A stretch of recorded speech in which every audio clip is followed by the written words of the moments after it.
Love versus arrange marriage वाली बहुओं के बंद कमरे का हाल। रात को राघव का कमरा शांत और सलीके से सजा होता है। बेड के पास सॉफ्ट लाइट जल रही होती है। राघव थका हुआ बिस्तर पर बैठा होता है। तभी नेहा धीरे से दरवाजा बंद करके उसके पास बैठ जाती है और उसके सिर की मालिश करने लगती है। ज्यादा स्ट्रेस मत लिया करो, वैसे भी आपको थोड़ा सा काम का प्रेशर हो जाता है तो आप बहुत परेशान हो जाते हैं। यार अब क्या करूं, ऑफिस का काम है, करना तो पड़ेगा ही। आप बस अपना ध्यान रखो, बाकी सब मैं संभाल लूंगी। नेहा चुपचाप बिना किसी दिखावे के अपने पति की सेवा करती रहती है। उसके चेहरे पर सच्चाई और अपनापन साफ दिखता है। उसी घर के दूसरे कमरे में बिल्कुल अलग माहौल होता है। कमरा मॉडर्न स्टाइल में सजा होता है। तेज लाइट और बिखरे हुए कुशन पड़े होते हैं। शिल्पा आराम से बेड पर लेटी होती है और मुकुल ऑफिस से थका हुआ अंदर आता है और शिल्पा का सिर दबाता है। यार शिल्पा, मैं ऑफिस से इतना थक कर आया हूँ, आज वैसे ही बहुत काम था। तो चुपचाप मेरा सर दबाओ। पूरा दिन काम करके और तुम्हारे घर वालों की चिक चिक सुनकर मेरा भी सर दुख जाता है। लेकिन मैं बहुत थक गया हूँ। मैंने कहा ना, बहस मत करो, बस सर दबाओ। मुकुल चुपचाप उसका सिर दबाने लगता है। उसकी आंखों में थकान के साथ मजबूरी भी साफ दिखती है। अगली सुबह किचन में हलचल होती है। शिल्पा साड़ी पहनकर चेहरे पर मीठी मुस्कान लिए खड़ी होती है। कमला देवी कुर्सी पर बैठी होती है। मम्मी जी आप बैठे, मैं सब संभाल लूंगी। अरे वाह शिल्पा, तुम तो दिल जीत लेती हो। दूसरी तरफ नेहा जल्दी जल्दी काम करते हुए सास से सीधी बात कहती है। मम्मी जी आज काम थोड़ा ज्यादा है, आप थोड़ा सब्जी काट देंगी तो जल्दी हो जाएगा। क्या सास से काम करवाएगी? एक ही घर में दो बहुएं, एक जो बंद कमरे में अपने पति का सहारा बनती है लेकिन मुंह पर सच बोलने की वजह से गलत समझी जाती है। दूसरी जो बाहर मीठी मीठी बातें करती है लेकिन अंदर अपने पति को ही थका देती है। कमला की नजर में शिल्पा सबसे अच्छी बहू होती है और नेहा हमेशा गलत। लेकिन असली सच तो बंद कमरे में ही छुपा रहता है। आइए जानते हैं बंद कमरे के पीछे का हाल। अगली सुबह घर में हलचल शुरू होती है। कमला देवी सोफे पर बैठी होती हैं। तभी शिल्पा सजी धजी चेहरे पर मीठी मुस्कान लिए बाहर आती है और आते ही झुककर कमला के पैर छू लेती है। मम्मी जी गुड मॉर्निंग, आपने चाय पी ली क्या? मैं अपने लिए बना रही थी, आपके लिए भी बना दूं? अरे वाह बहू, भगवान ऐसी ही बहू सबको दे। तभी नेहा भी आकर हाथ जोड़कर नमस्ते कर चुकी होती है लेकिन कमला देवी उसका ध्यान ही नहीं देती। कुछ लोग तो ऐसे हैं जिन्हें नमस्ते करने का होश तक नहीं। सुबह उठकर आ जाते हैं लेकिन आदर सम्मान का कोई मतलब ही नहीं। मम्मी जी मैंने नमस्ते करी थी लेकिन आपको दूसरे लोगों से फुर्सत मिले तब आप मुझे देखें ना। हाय हाय, 2 गज लंबी जुबान चलती है इसकी। शाम होते ही दोनों बेटे ऑफिस से थके हारे घर आते हैं। बेटा खाना तो खा लो। मम्मी बहुत थक गए हैं, खाना कमरे में ही खा लेंगे। हाँ मम्मी, ऊपर हम जा रहे हैं। दोनों बेटे सीधे अपने अपने कमरों में चले जाते हैं। बेटा तुम दोनों जाओ, उनका ध्यान दे लो, हम सब तो खाना खा चुके हैं। राघव कमरे में आते ही जूते जुराब और बैग इधर उधर फेंक देता है और सीधा बेड पर लेट जाता है। लगता है आज तो बहुत काम कर लिया आपने। हाँ यार, बहुत काम था। टेक्निकल लाइफ बहुत मुश्किल होती है, पूरे दिन बैठे बैठे कमर दुख जाती है। नेहा चुपचाप उसका बिखरा सामान समेटती है और फिर पानी लेकर आती है। पहले खाना खाओगे या कॉफी पियोगे? तुम डायरेक्ट खाना लगा दो, आज तो बहुत भूख लगी है। मैंने भी खाना नहीं खाया, चलो मैं आपके साथ ही खा लेती हूँ। दोनों साथ बैठकर खाना खाते हैं। नेहा प्यार से राघव को अपने हाथ से 1-2 निवाले खिलाती है। कमरे में अपनापन और सुकून भरा होता है। दूसरी तरफ मुकुल अपने कमरे में आकर अपना सारा सामान सही जगह पर रखने लगता है। जो सामान जहाँ से उठाया ना वहीं रखो, इधर उधर कुछ नहीं फैलाना चाहिए। मैं तुम्हारी नौकरानी नहीं हूँ जो तुम्हारे पीछे पीछे काम करती रहूं। मैं तो सब सामान अपनी जगह पर ही रख रहा हूँ, तुम इतना चिल्ला क्यों रही हो? मुकुल चुपचाप बेड पर बैठ जाता है। जाओ नीचे जाकर खाना गर्म करके ले आओ, और हाँ मम्मी के सामने कुछ बोलने की जरूरत नहीं है। मुझे तो पहले फ्रेश होना था, तुम ही ले आओ। पहले खाना लेकर आओ, बाद में कपड़े बदलना। मुकुल नीचे जाता है और खुद ही अपना खाना गर्म करने लगता है। बेटा तू क्यों खाना गर्म कर रहा है? शिल्पा कहाँ है?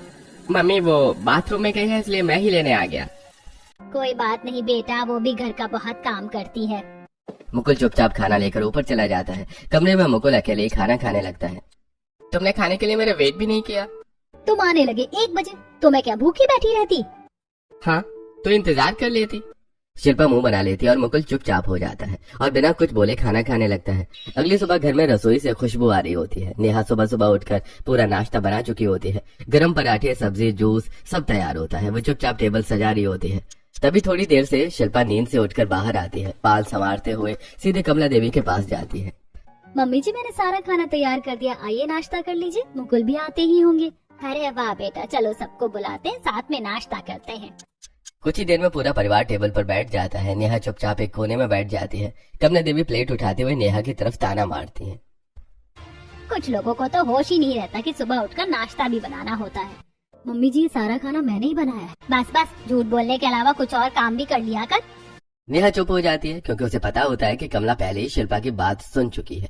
मुकुल जूस उठाने के लिए हाथ बढ़ाता है, लेकिन तभी शिल्पा तुरंत उसका हाथ रोक लेती है। अरे रुको, मैं देती हूँ आपको, इतनी मेहनत करने की क्या जरूरत है। शिल्पा खुद जूस उठाकर मुकुल के गिलास में डाल देती है। कमला देवी ये देखकर खुश हो जाती है। वहीं दूसरी तरफ राघव, मुझे जरा रोटी दे देना। देखा, यही तो फर्क होता है लव मैरिज और अरेंज मैरिज में। देख शिल्पा को कैसे अपने पति की सेवा कर रही है और तू खुद राघव से काम करवा रही है। मम्मी, इसमें इतनी बड़ी बात क्या हो गई? रोटी ही तो मांगी है, और वैसे भी तो वो मेरा बहुत ध्यान रखती है। बेटा रहने दे, हर वक्त अपनी बीवी का बचाव मत किया कर। शाम को दोनों बेटे ऑफिस से थके हारे घर लौटते हैं और बिना ज्यादा बात किए अपने अपने कमरों में चले जाते हैं। घर में हल्की शांति छा जाती है। कुछ देर बाद दोनों बहुएं भी अपने अपने कमरों में पहुंचती हैं। नेहा ट्रे में कॉफी लेकर कमरे में आती है। राघव सिर पकड़कर बैठा होता है, चेहरे पर थकान साफ दिख रही होती है। मैंने कॉफी बनाई है आपके लिए, आपके सर में बहुत दर्द हो रहा होगा ना। हाँ, मुझे कॉफी दे दो। मैं तो यही कहने वाला था कि कॉफी ला दो। चलिए आज बालकनी में बैठकर पीते हैं। दोनों बालकनी में बैठ जाते हैं। ठंडी हवा चल रही होती है। दोनों हंसी मजाक करते हुए कॉफी पीते हैं। अरे आज ऑफिस में बॉस ने इतना काम दे दिया कि लगा मैं वहीं सो जाऊंगा। अच्छा हुआ घर आ गए, वरना मैं आकर उठा ले जाती आपको। दोनों के बीच अपनापन, सुकून और हंसी का माहौल होता है। वहीं दूसरे कमरे में बिल्कुल उल्टा माहौल होता है। शिल्पा बेड पर टांग रखकर बैठी होती है, मोबाइल चलाते हुए। मुकुल, मेरे लिए कॉफी बना कर ले आओ। मैं अभी ऑफिस से आया हूँ और तुम मुझसे कॉफी मांग रही हो। तो तुम बाहर जाकर काम करते हो, इसका मतलब ये नहीं कि मैं घर में फ्री बैठी रहती हूँ। मैं भी बहुत काम करती हूँ। हाँ, मुझे पता है तुम कितना काम करती हो। आधे से ज्यादा काम तो नेहा भाभी कर देती हैं। तुमसे बहस करने को नहीं कहा है, बस इतना बोला है, कॉफी लेकर आओ। मुकुल चुप हो जाता है और खुद किचन में जाकर कॉफी बनाकर ले आता है। उसकी आंखों में थकान के साथ एक अजीब सी चुप्पी होती है। अगले दिन दोनों भाई ऑफिस पहुंच जाते हैं। ऑफिस में सभी को दोनों भाई के बीच का फर्क साफ दिखाई देता है। राघव के चेहरे पर अलग ही चमक होती है, जबकि मुकुल बहुत ज्यादा परेशान और चुप रहता है। लंच ब्रेक में सभी दोस्त एक साथ बैठे होते हैं। मुकुल भी उनके साथ बैठा होता है, लेकिन वो अपने ख्यालों में खोया हुआ होता है। यार मुकुल, क्या हो गया तुझे? तू तो शादी के बाद एकदम बदल गया है। अरे पहले कितना हंसता था, अब तो हमेशा चुप रहता है। यार, बंदा जब तक शादी ना करे तब तक ही ठीक है। अरे भाई, ऐसा क्या कर दिया भाभी ने? हम बात करें क्या उनसे? अरे नहीं, रहने दे यार। शादी का मजा ही अलग होता है। बीवी रोज तुम्हारी सेवा करे, बिना कहीं नाश्ता दे, हर चीज का ध्यान रखे। इससे अच्छी बात क्या हो सकती है? अरे भाई, सबकी एक जैसी नहीं होती। इतना कहकर मुकुल अचानक खड़ा होता है और वहाँ से चला जाता है। सभी दोस्त हैरान रह जाते हैं। अरे यार, पता नहीं इसे क्या हो गया है। अरे जब से शादी हुई है अजीब ही हो गया है। सभी दोस्त एक साथ बैठे होते हैं। मुकुल के जाने के बाद माहौल थोड़ा हल्का करने के लिए सबकी नजर राघव पर जाती है। राघव के चेहरे पर एक अलग ही चमक होती है, जैसे जिंदगी बहुत सुकून में चल रही हो। अरे भाई राघव, बड़ी खुश दिख रहे हो आजकल। अरे जब से शादी हुई है तुम्हारा तो मिजाज ही बदल गया है। लगता है भाभी बहुत कुछ सिखा रही है। हाँ यार, अपनी बीवी से बहुत कुछ सीख रहा हूँ। अच्छा, क्या क्या सीख लिया? अभी तो सबसे बड़ी चीज सीख रहा हूँ कि लोगों से अच्छे से कैसे बात करते हैं और सबको इज्जत कैसे देते हैं।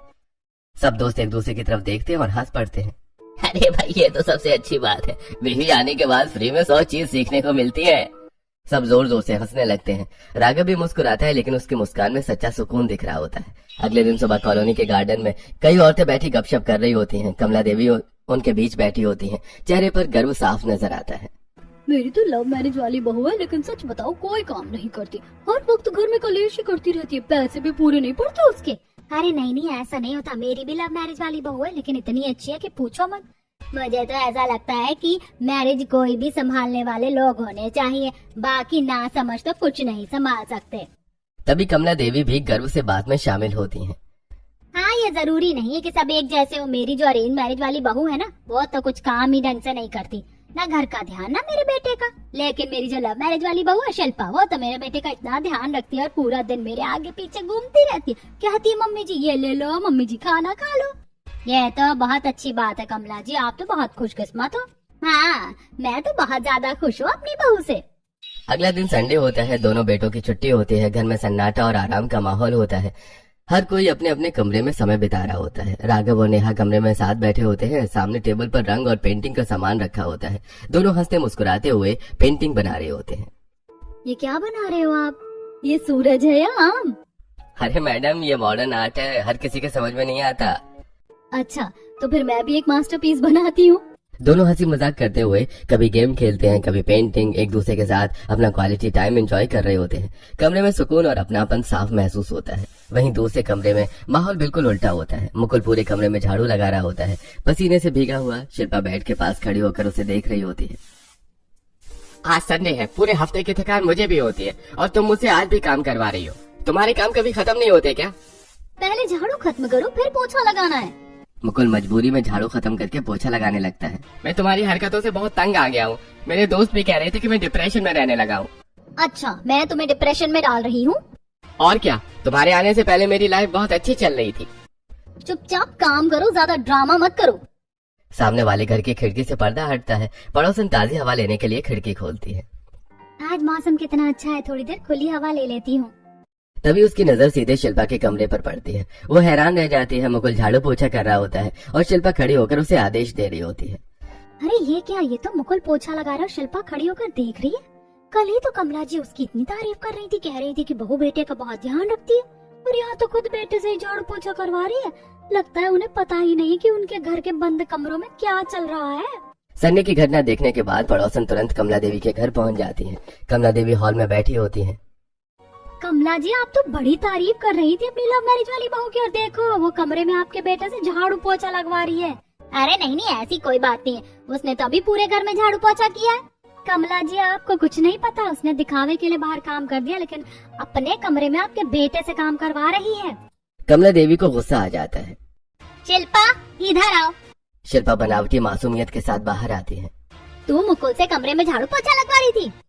ये कैसी बात कर रही है मम्मी जी? आपको तो पता है मैंने सारे घर का काम कर दिया है।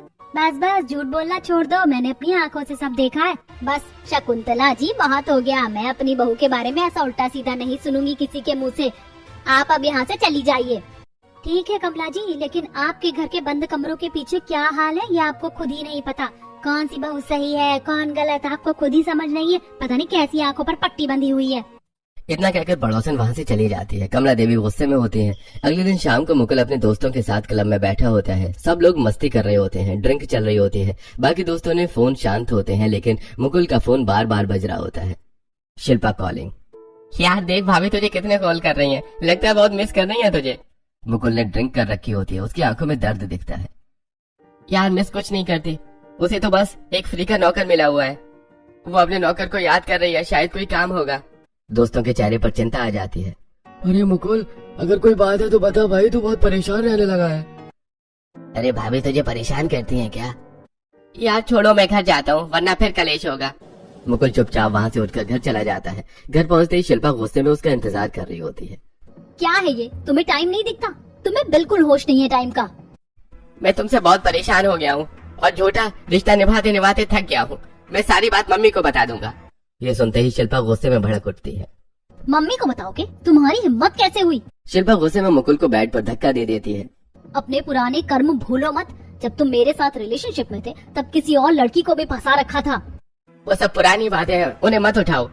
मेरे पास सारे सबूत हैं, फोटोज हैं, सारी डिटेल्स हैं। अगर तुमने मेरे खिलाफ कुछ बोला ना तो मैं तुम्हारी इमेज पूरे परिवार के सामने खराब कर दूंगी और तुम्हें डाइवोर्स देकर यहाँ से चली जाऊंगी।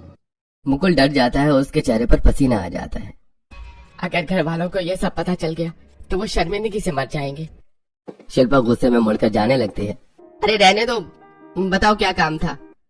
जो कपड़े धोने को कहा था चुपचाप जाकर धो दो। मुकुल चुपचाप से झुकाकर कपड़े धोने लगता है। रात को राघव अपने कमरे में कपड़े बदलकर अपने कपड़े उतारते हुए कपड़े नेहा को दे देता है। नेहा, ये कपड़े धो देना और सुबह तक सुखा देना, कल मेरी एक इम्पोर्टेंट मीटिंग है। आप टेंशन मत लो, मैं सब कर दूंगी।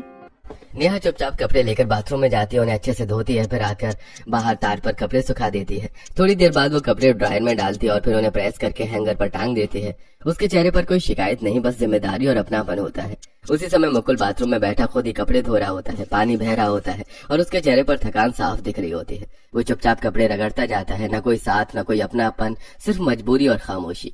अगले दिन सुबह मोहल्ले में अचानक हलचल मच जाती है। शकुंतला जी अपने घर के बाहर बैग लेकर खड़ी होती हैं। आसपास की औरतें इकट्ठा हो जाती हैं। अरे शकुंतला जी, ये क्या आप ऐसे कैसे जा रही हैं?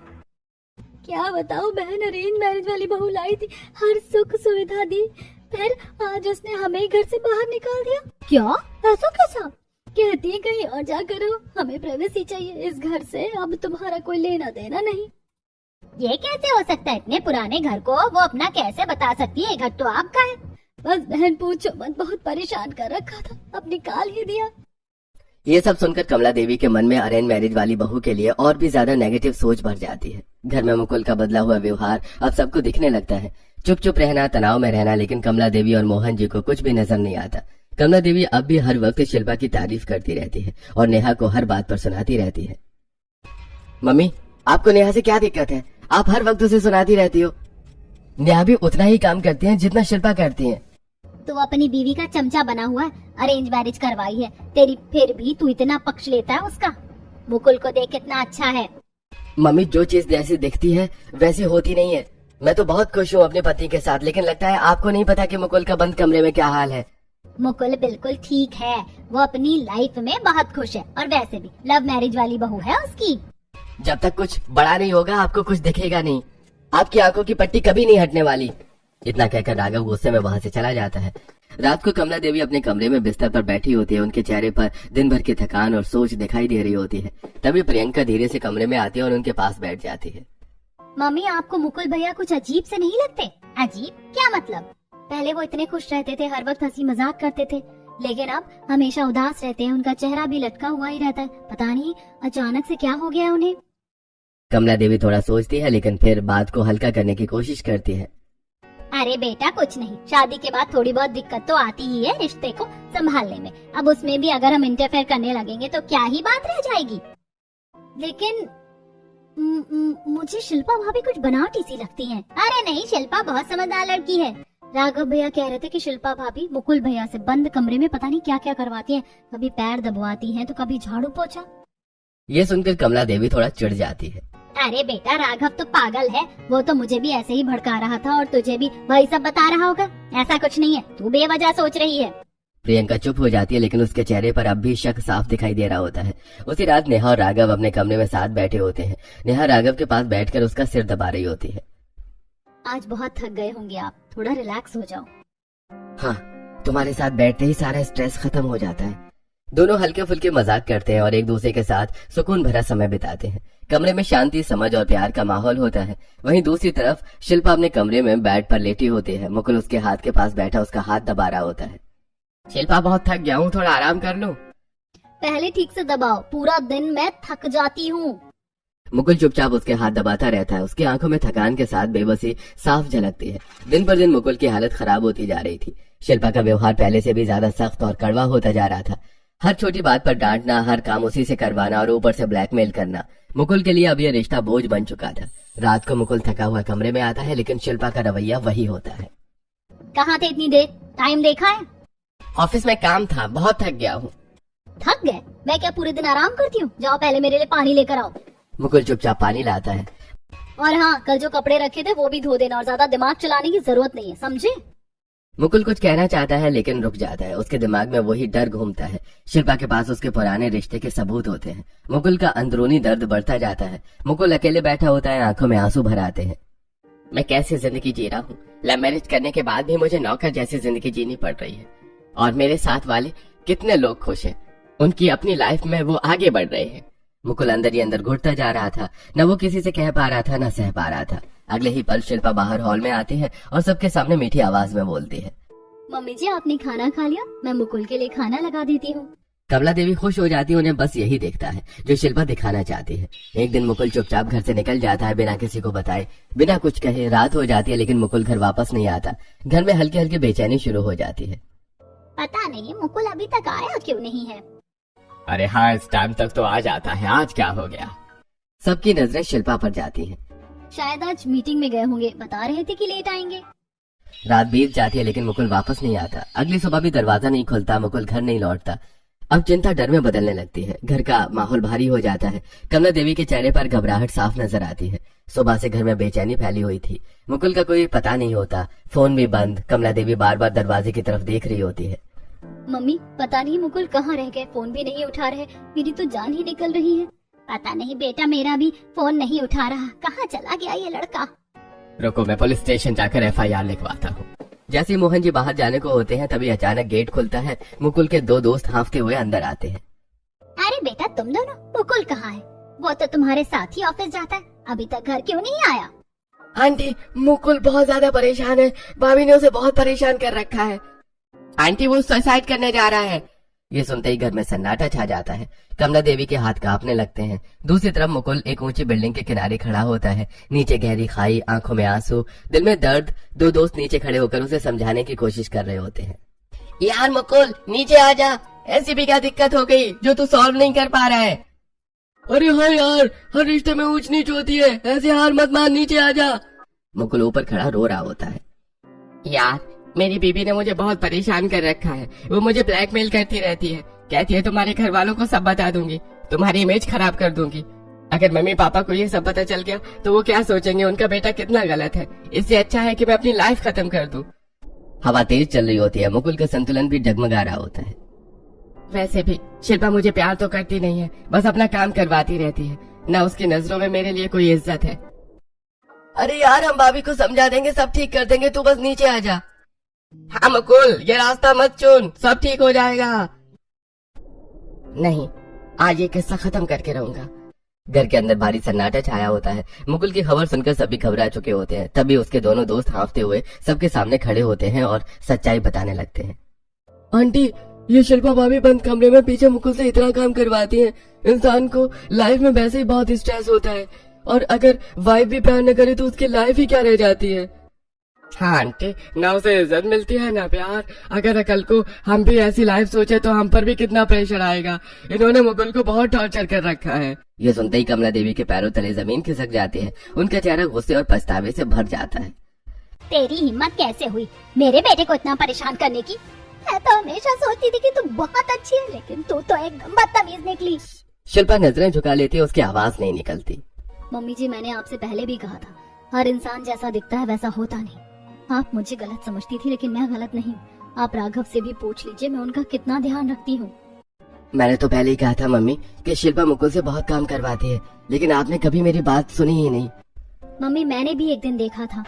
कमरे के अंदर मुकुल शिल्पा का सिर दबा रहा होता है। अगर तुमने मेरे कहे काम नहीं किए ना तो मैं तुम्हें छोड़कर चली जाऊंगी। दरवाजे के बाहर प्रियंका खड़ी सब देख रही होती है।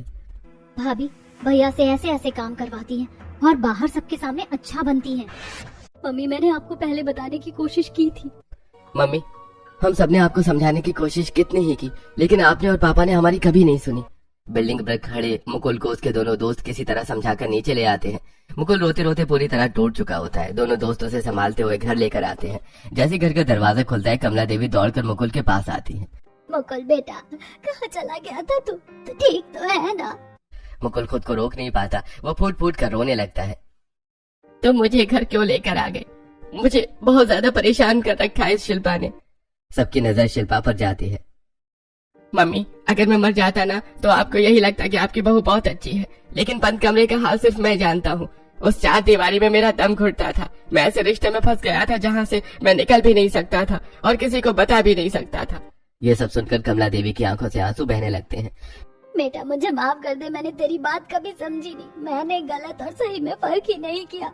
कमला देवी तुरंत फोन उठाती है और शिल्पा के घर वालों को फोन करती है। अभी के अभी अपनी बेटी को लेने आओ।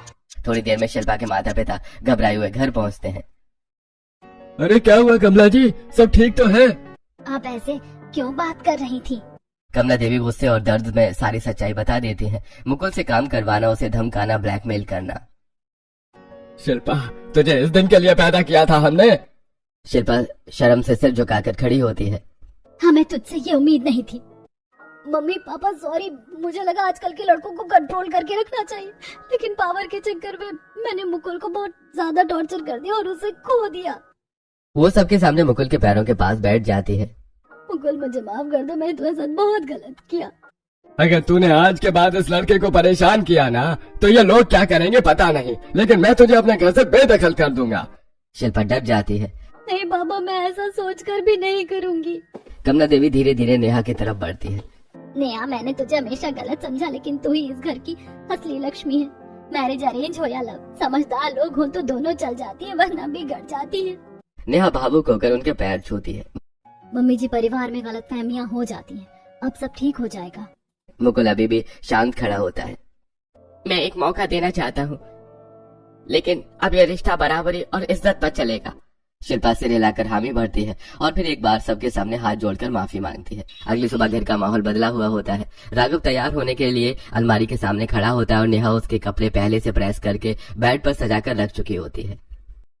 ये आपकी शर्ट और पैंट, ये टाई भी निकाल दिया, आज मीटिंग है ना आपकी?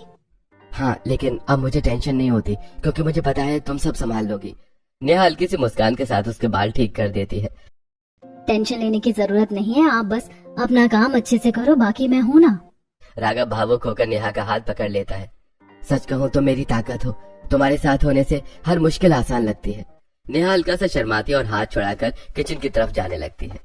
अच्छा, बस बस अब जल्दी से नाश्ता कर लो, नहीं तो लेट हो जाओगे। दोनों साथ बैठकर नाश्ता करते हैं। नेहा बीच बीच में राघव को अपने हाथ से खिलाती है और दोनों के बीच हल्की फुल्की हंसी चलती रहती है। दूसरी तरफ मुकुल के कमरे में भी आज का माहौल पहले से बिल्कुल अलग होता है। शिल्पा सुबह जल्दी उठकर किचन में जाती है और खुद नाश्ता बनाती है। फिर ट्रे में नाश्ता लेकर धीरे से कमरे में आती है। मुकुल उठो, मैंने नाश्ता बना दिया है। मुकुल थोड़ा हैरान होकर उठता है। उसे यकीन नहीं होता कि शिल्पा खुद उसके लिए नाश्ता लेकर आई है। क्या तुमने बनाया है ये सब? हाँ, और आज से मैं कोशिश करूंगी कि तुम्हें कभी भी अकेला महसूस ना हो। मैंने बहुत गलत किया तुम्हारे साथ। मुकुल कुछ पल चुप रहता है और फिर धीरे से मुस्कुराता है। अगर सच में बदलना चाहती हो तो बस एक चीज याद रखना, रिश्ता बराबरी और इज्जत से चलता है, और आइंदा ये पुरानी बात कभी मत उठाना। आज से हम नई शुरुआत करेंगे। शिल्पा सिर हिलाकर हामी भरती है और मुकुल के पास बैठ जाती है। दोनों एक दूसरे के हाथ पकड़ लेते हैं और फिर अब से हम दोनों मिलकर काम करेंगे, ना तुम अकेले ना मैं अकेली। मुकुल हल्का सा मुस्कुराता है और फिर पहली बार उसके चेहरे पर सुकून दिखाई देता है। दोनों साथ बैठकर नाश्ता करते हैं, बिना किसी डर बिना किसी दबाव के। दोनों जोड़े खुशी से नीचे आते हैं और सभी को देखकर खुश होते हैं और कमला के पैर छूते हैं।